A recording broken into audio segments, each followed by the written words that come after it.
what you can do is you can really swing these suckers around, you know, and this is a technique that I use when I'm fishing. What I do is I try to spin the boat around 18 or 19 times, and what it does is it gets the whole lake kind of flowing like a toilet bowl. You have so much navigation equipment that you can't see where you're going. Now, to me, when you're coming in to bring your boat back into the dock, the trick is come in around full throttle and look for a soft boat. Kind of pile into one of them, and what the heck, by the time the owner's down there, you're long gone. It's not my boat anyway, why should I care?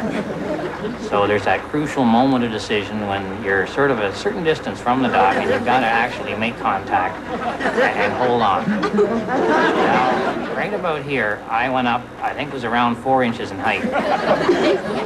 But look at that. That is years of doing that. Yeah, I used to work for the Queen Mary. Not the boat, just the Queen Mary. I would kind of bring her into the house like that some nights when she had too much to drink. From that beginning, it's absolutely unbelievable, but it's the process of taking that kind of artificial, two-dimensional thing and turning it into something that people could bite into and believe into. That's the process, and for me, it was really forced upon me by the audience. And that's the crucial point I want to get across to you people today if I can, because there's lots of theories about comedy and how it works and everything, but it is the audience that will force you into doing good work, I think, or better work. It's time to play the Blossom Lodge word game, and tonight's contestant is Mr. Winston Rothschild of the Rothschild Sewage and Septic Sucking Services. And tonight, Mr. Rothschild is playing for the fantastic grand prize of an entire bag of after-dinner mints.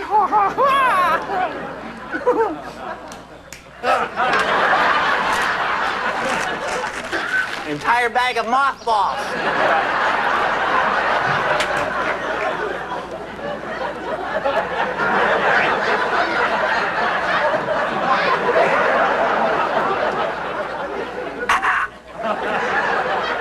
Uncle Red! You got 30 seconds to get Mr. Rothschild to say this word. Smell. Smell. Yeah, all right, Harold, all right. Okay, go! All right, Winston, when you drive your sewage truck into town, the guys all say, "What's that Worth? I'm talking about the thing that makes their eyes water. Oh, yeah. Yeah. Envy. Okay, Winston, I know you put a lot of time and effort into your business, right? Yeah. But sometimes you have to stop and something the roses. Fertilize. All right. You got 5 senses. Sight, hearing, taste, touch, and... Direction. Oscar Wilde, who's talking about bagpipes, he said, "Thank God there's no..." Spit valve. Almost out of time, Uncle Red. Yeah, I know. Oh, I know. Remember you got the contract to pump out all the septics at the Port Asbestos Prune Fair?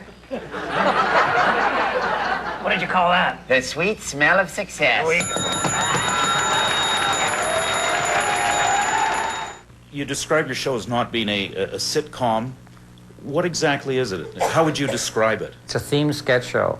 A themed sketch show.